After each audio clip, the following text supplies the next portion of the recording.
Oh, it's early and we are motoring. Motoring. Motoring for two reasons. Well, first of all, we've had a little problem with our cap shroud. There's an issue with that shroud hitting the mast at the wrong angle. In fact, we're going to Marsh Harbor to meet a rigger here in a couple days. He's going to fly in from Florida with the parts and change out the fittings so that everything is working the way it should. But also we're motoring because we are going directly upwind.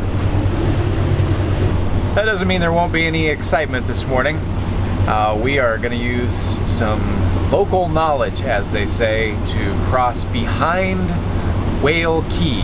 Now, Whale Key Cut is known as a pretty rough little divider between the north part of the Abacos and the south part of the Abacos. You've got to leave one cut and go through the other, and it's notorious for being pretty rough. But somebody who's been sailing out here for, I think he said 20 years or 30 years or something, said that with our draft, 4.5 feet, at a mid to high tide, which is what we're getting pretty close to, we shouldn't have any problem going through. Now, I'm a little hesitant.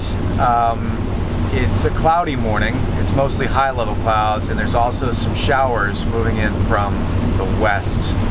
That is not ideal conditions for doing something like this. You want to have the sun high overhead with clear skies in order to read that water depth and go through really, really shallow areas.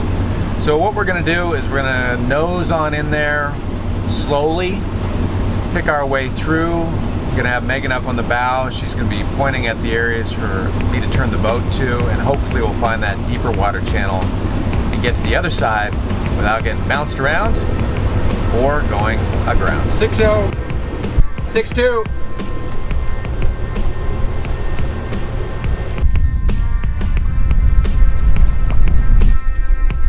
4-2, 3-9, 3-7, 3-6, 3-5, 3-4, 3-2, 3-1, 2-9, 2-7, 2-5, 2-4, 2-2, 2-1.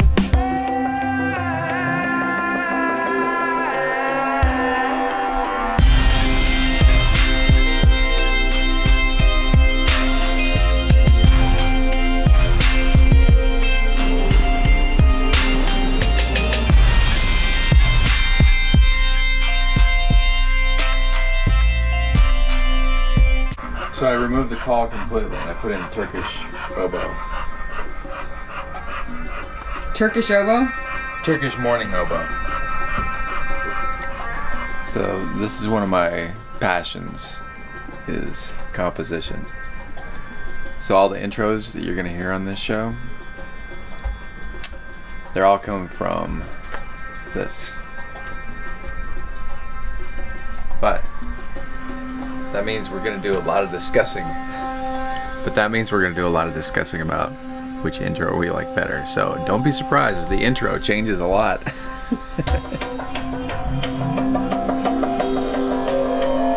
Look, it's our friends on Top Secret. Yay! Wait till you see this boat. Oh my god, it's a house. This is a one of a kind. Okay, you see it from afar and it looks just like any other voyage catamaran. And as it gets closer and closer, it's big. So notice you don't hear anything. They've got electric motors. This is the kind of boat that I want to make. Do you have a boat envy? I rarely have boat envy. But what Rian has done with this boat is what I would do if I could just write any check I wanted to. It's really cool. And plus, but the guy did it himself. It's really impressive. It is. Yeah. I'm so excited. Hello, hello! Hello! Sugar, say hi! Alright, so I think our rigger is here. I'm gonna go over to the dock and pick up JB. So, without question, we're repairing the starboard side. Yeah. Alright, let's rewind for a second and talk about why this whole shroud thing is such a big deal. On catamarans, there's a fundamental difference to monohulls, and that is that there's no backstay. So you've got the headstay that's pulling the mast forward, and then the shrouds are what's pulling the mast backwards. They're supported by the diamond stays, but those shrouds, they take a lot of stress, not just from the side, but from behind. Our upper shroud, that's the one that had the issue, a little kink in the wire, because the terminal, the thing that connects the wire to the mast, was at an odd angle, and we just didn't know why. So if that were to fail, and that shroud was to let loose, there would be tremendous forces, not just from the side, but from the back. It is something that could lead to a dismasting. This isn't something that you want to gamble with. You want to know that your shrouds are in tip-top condition, especially if you're headed offshore and hundreds of miles away from land. And that's exactly what we're proposing to do. Mac Sails and Rigging did the re-rig, the full re-rig on this boat last summer. And it's really top-notch customer service on their part to fly JB out with the parts needed and the tools needed to fix this perhaps damaged shroud. So I gotta say, I did not miss going up the mast at all. I'm afraid of heights. I'm happy to be down on the ground lending a hand, and JB was up taking that shroud off, or attempting to take it off, but it was really, really jammed on there tight.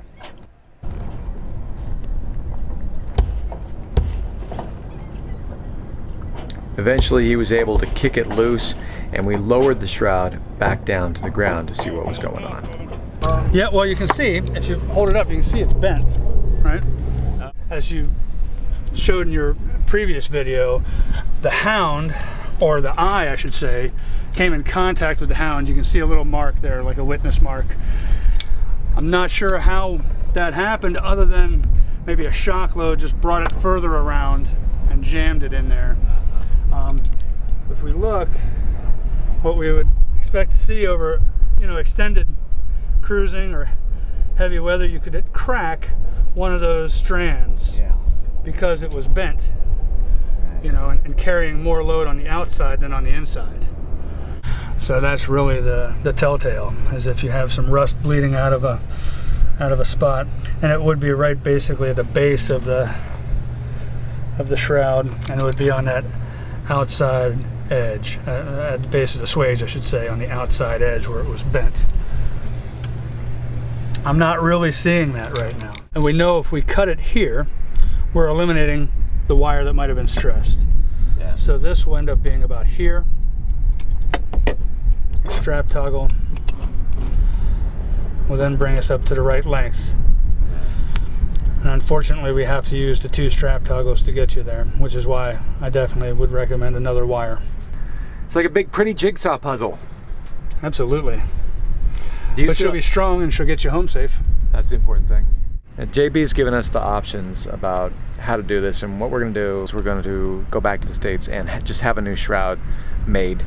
And so it'll be matching and aesthetic. So you have a core, which is comprised of a large center wire surrounded by smaller wires.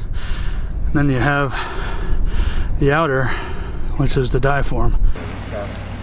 The trick with this is the core never wants to cooperate. So we want at least the width of the core to stick out as well, right? Okay, so yeah.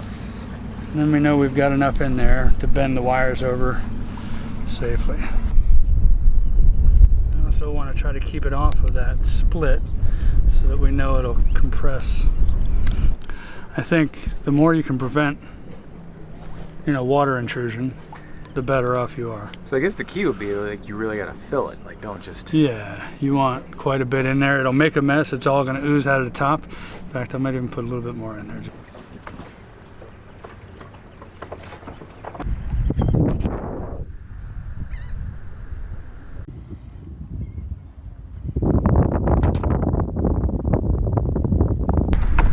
All right, well, that was quick and painless. Well, painless for me. Relatively painless. You had the hard job. It's the fun job. It's all about perspective. Yeah. Whew. That was exhausting. That was a major voyage. I think it was 4 miles. 4 miles to come out here to Man o' War Key and just get some beach time. We are feeling like we need a little R&R. Oh, you know it's the end of the season. You know it's the end of the season when Your umbrella shreds. this thing is done. It looks like it got struck by lightning.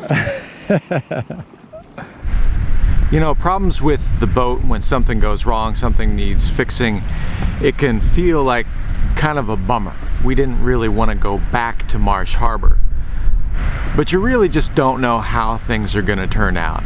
We wouldn't have gone back to Marsh Harbor if it hadn't been for the rigging problem.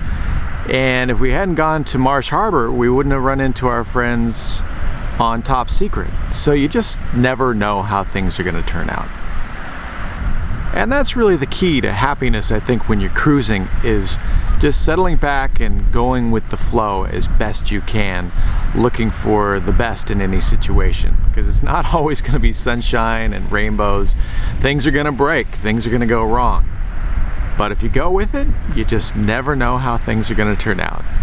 Could be the best thing that happened to you all season long. Hope you enjoyed the episode.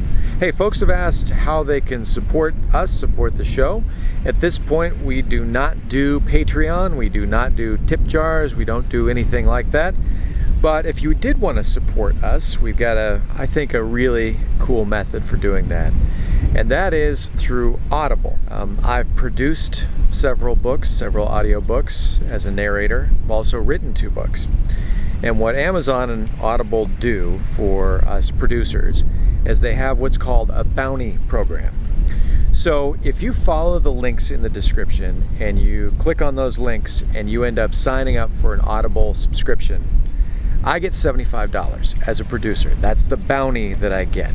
I believe that there's a no obligation trial, and I don't get that $75 bounty until you've been with them for, I think, 3 months or so. So if you're a fan of audiobooks, think about supporting us that way. If you haven't tried audiobooks before, it's probably my preferred way of reading. I don't know if it's my age, my vision is going, but listening to books while I'm doing something else, driving, working on the boat, I really, really enjoy.